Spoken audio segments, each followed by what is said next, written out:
22:6, which is the 12 steps to train up a child in the way of the Lord.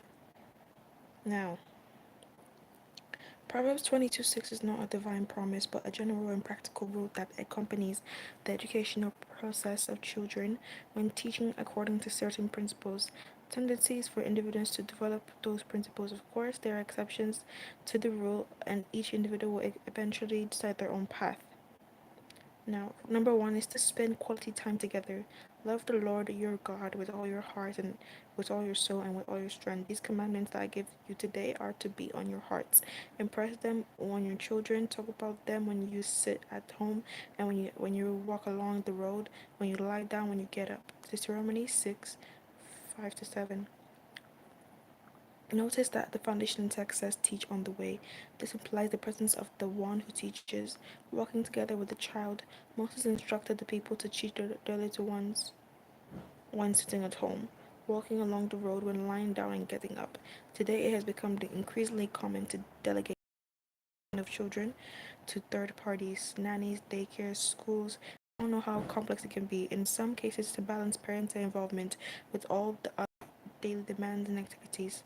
Parents, as providers, are often compelled to work longer hours to support the family, and sometimes when they get home, they're already stressed from the day and they withdraw from the duty and privilege of educating their own children. In practice, participate in your child's life and don't be absent, even if only for a few hours a day. Be the best parent possible. Value the time spent together. Truly take an interest in your child. They can sense when they're being rejected. Don't try to make up for your absence with gifts. What little ones need the most is your presence and love. Create unforgettable memories with your children through shared experiences. Have fun walks together. Play, talk, share meals, go for walks, play sports. Serve God together as a family. 2. 2. Be a good example to follow. Follow my example as I follow the example of Christ. This is from 1 Corinthians, verse 11, chapter 1. To imitate means to reproduce what others do. Small children do this all the time. Paul told the Corinthians to imitate him because he was imitating Christ.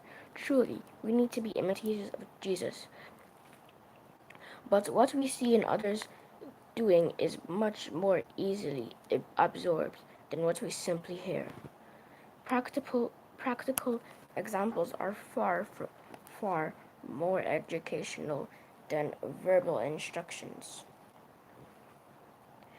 Reflect honestly on whether you have been a good example and an influence for your children.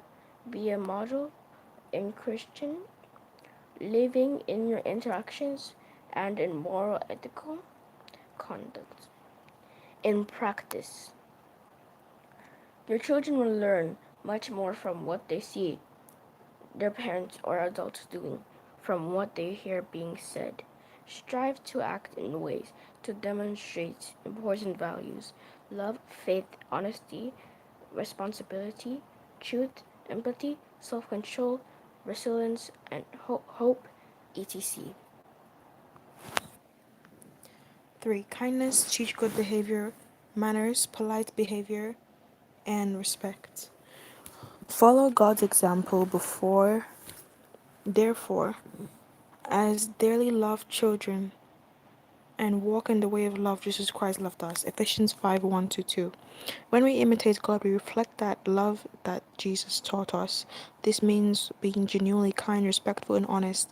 These values of being gentle, friendly, and courteous to others are qualities that should be taught at home. A lack of kindness in relationships should be promptly corrected. Demonstrate this through your own examples as well. In practice, start with the basics. Teach the magic words good morning, good afternoon, good evening, sorry, forgive me, excuse me, thank you, please.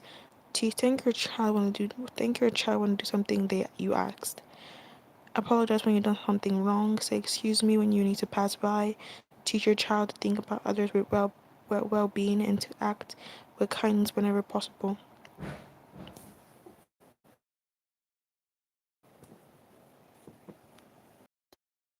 Undoubt, undoubted undoubt, undoubtedly collapse and become even more chaotic and destructive. Parents, learn to say no to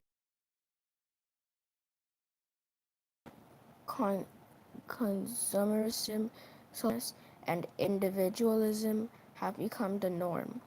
We struggle to accept no as a response to our desires. The best place to learn this is within the family, surrounded by love.